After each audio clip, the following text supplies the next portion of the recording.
ከፍ ከፍ አንበል إنك لن تخرق الأرض ولن تبلغ الجبال طولا ኩፈሳው ተራራ ጋር በቁመት ለመወዳደር ነው ወይስ መሬትን ስንራመድ ለመብሳት አስበን? የሰው ልጅ ነን፣ እድሜያችን የተወሰነ አላፊዎችም ነን። ዝቅ ካልን አላህ ከፍ አድርጉን እዚህ ምድር እናልፋለን። ዑመር ኢብኑ አብዱል አዚዝ የሰይድና ዑመር የልጅ ልጅ ናቸው። እሳቸው 2 ዓመት ከ6 ወር የሙስሊሙን ዓለም አስተዳደሩ። ዝቅ ብለው አስተዳደሩ። ሲሞቱ ይላሉ ሊሞቱ አካባቢ ፍራሻቸው ላይ ተጋድመው ቤተሰብን ውጡ አሏቸው ይላል። ብቻቸው ነው። ከዛም እንሰማቸው ነበር። አንዲትን የቁርአን አንቀጽ ቀሩ። تلك الدار الآخرة እኛ እኮ የቀጣዩን ሀገር እናደርጋታለን للذين لا يريدون علوا في الأرض ولا فسادا ምድር ላይ በመኮፈስ አምባገነን ላልነበሩት ብክለትን ላላንሰራፋት እናደርጋታለን ብለው ሩሃቸው ወደ አላህ ተሻገረች። ሙእሚን ሲኖር ያለውን አካፍሎ ሰው ጋር ስቆ ሰውን አቅፎ ተናንሶ ከፍታን አግኝቶ ያልፋል። የመጀመሪያው ትምህርታችን እሱ ነው። ሁለተኛው ወአሕስን ከማ አሕሰነ አላሁ ኢለይክ አላህ ለሰጠን ጸጋ በማካፈል ውለታውን መመለስ አለብን። ንብረታችንን መጠበቅ አለብን። አላህ ይላሉ ነብዩ አለይሂ ሰላቱ ወሰላም ለባሮቹ ሀብትን ይሰጣቸዋል። የሚያካፍሉት ከሆነ ሀብቱን እዛ ያቆይላቸዋል። እጃቸውን ከሰበሰበ ወደ ሌላ ስም ይቀይረዋል ይላሉ። ሐዲሱን ሰሒህ። ባሮቹ ዘንድ ያሰራጨውና ሲይዙ ይዝባቸዋል፣ ወደ ሌላ ይቀይረዋል። አካፍሎ ማደር፣ ሰደቃ መስጠት ከዚህ ታሪክ የምንማረው ወሳኝ ነገር። አንድ ነብዩና መሐመድ አለይሂ ሰላቱ ወሰላም መስጂድ ላይ ቁጭ ብለው ያሉ አንድ የቁርአን አንቀጽ ወረደ።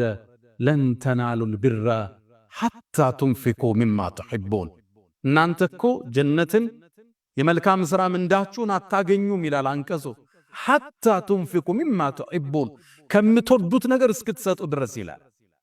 ይህን አንቀጽ አቡ ዳህዳ የሚባለው ታላቁ ሰሃባ ሰማ። ወደ ነቢዩ መጣ። የአላህ መልእክተኛ ቁርአኑን ሰማሁት፣ ከምንወደው ነገር ካልሰጠነ የመልካም ነገር ምንዳችንን አናገኝም እንዲህ አላቸው። አንቀጹ እንደዛ ነው የሚለው። ከዛም የአላህ መልእክተኛ የኔን ማሳ ታውቁት የምወደውን አላቸው። የቱ ነገራቸው። ውብ ማሳ ነበረ። 600 በላይ የቴምር ዛፍ ያዝ፣ የራሱ ምንጭ ያለው ማሳው ውስጥ አገልጋዮች ያሉበት የሚያፈራ።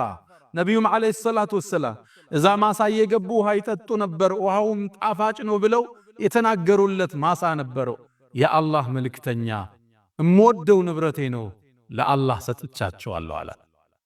ለአላህ ሰጠ ይሄን ንብረቱ ለአላህ በጀነት ለውጦ ከቤት ከመስጊድ ሲወጣ ሚስቱና ልጆቹ ማሳ ውስጥ ናቸው። ቴምር አንስተው እየበሉ ነው። ጮኸ። ያ ኡመት ዳህዳህ አላት ሚስቱን። አቤት አለችው። ይሄን ማሳ ለአላህ ሽጠነዋል፣ ቴምር እንዳታነሽ አላት። ማሳው ውስጥ ሲገባ ልጁ ቴምር እየበላ ነው። ካፏ ወጣውና ልጄ ወይ ለአላህ ሽጠነዋል መብላታችንን ብሎ ይዞት ወጣ። ምድር ላይ ሳሉ ባለው ንብረታቸው የአላህን ውዴታ አግኝተው ጀነትን አረጋግጠው ፈርመው የተሻገሩ የአላህ ባሮች አሉ። ወአሕስን ከማ አሕሰነ አላሁ ኢለይክ ስንነግድ ትርፍ ሲመጣ ከዘካው ውጭ ካለው ራሱ ከትርፉ ይህን ፐርሰንት ለአላህ ብንሰጥ የሙእሚን አቋም። በቅርቡ አንድ ወዳጄ ጋር እያወራን ለሆነ ብር ሰደቃ ብር ተፈለገና ወማከርኩት። ቆይ እስኪ ከዘካዬ ውጭ ከስራዬ ለአላህ ማስቀምጠው ፐርሰንቴጅ አለ ስንት እንደሆነ አይቼ ልንገርህ አለ። አየናም የሰደቃው ስራ ላይ ተሳተፈ። ብሩን ልኮ ምን ሰራው ንግድ ውስጥ ከዘካችን ውጭ ለአላህ ምንለው ይፈልጋል። ሌላ እኔ አንድ ወዳጅ አለኝ ዘካውን 10% የሚያወጣ ዘካው 2.5% ነው የምናወጣው 2.5 10 የሚያወጣ ነው ያቃ እኛ ውስጡ ነው። የአላህ ደጋግ በሮችን ታገኛላችሁ ስፈትሿቸው። ሀብት ጥቅሙ ምንድነው? ራት እኮ 20 ሺህ ብር ራት አንበላ።